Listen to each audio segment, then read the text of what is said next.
The next vocabulary terms that we need to know are variable, coefficient, and constant. So we'll start by looking at an expression. So if we recall, that's a mathematical statement that does not have an equal sign. So if we look at this, let's say we have 2x.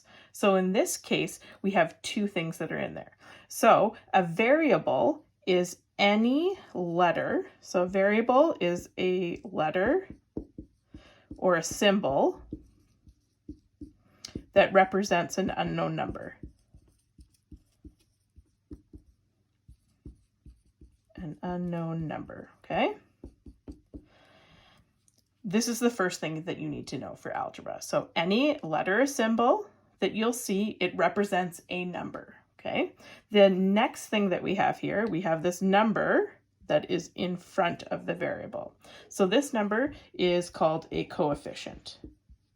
And it is literally just that. It is the number that is attached to the letter. And this coefficient tells you how many x's or n's or whatever symbol, okay? So how many are there? In this case, we see that there are 2 x's. So 2 x's. That's what a coefficient is. So let's look at another example. So we also have this other vocabulary term here that's important. So I'll give you a different expression. So 3x plus 5. Now we have a couple different things. So we have a variable and a coefficient, but we also have a constant this time. So let's look at this. So let's break it down. I always go to the variable first, the letter. Okay, so this is a variable. Remember, it's a letter symbol that represents an unknown number. The number that's attached to it right here that tells me how many of them are. So in this case, there are 3 x's. That's the coefficient. And then this other number here, this is the constant. The reason why we call it a constant is because it doesn't change, right? It doesn't have anything attached to it that can be different. So in the case of a constant, we look at the value, which is right here, but we also include the sign in front of it. So in this case, it would be plus 5. And that's what a constant would be. So let's look at a few more examples.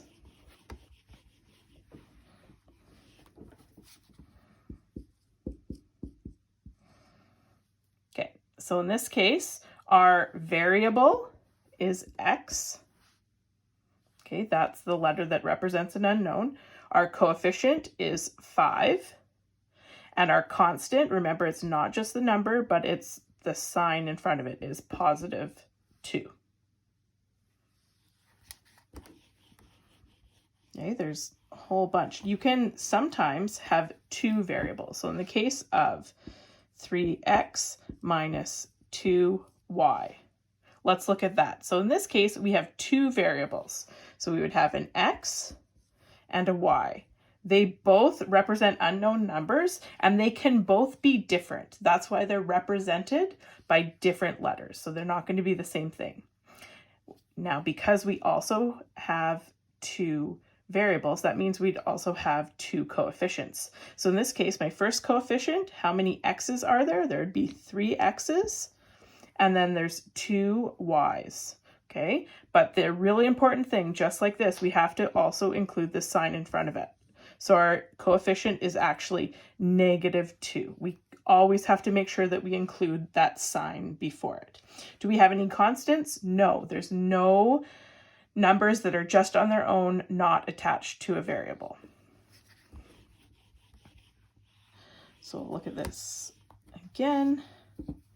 So let's say we have 4n plus 2p minus 6. Let's identify what is the variable, constant, and coefficient.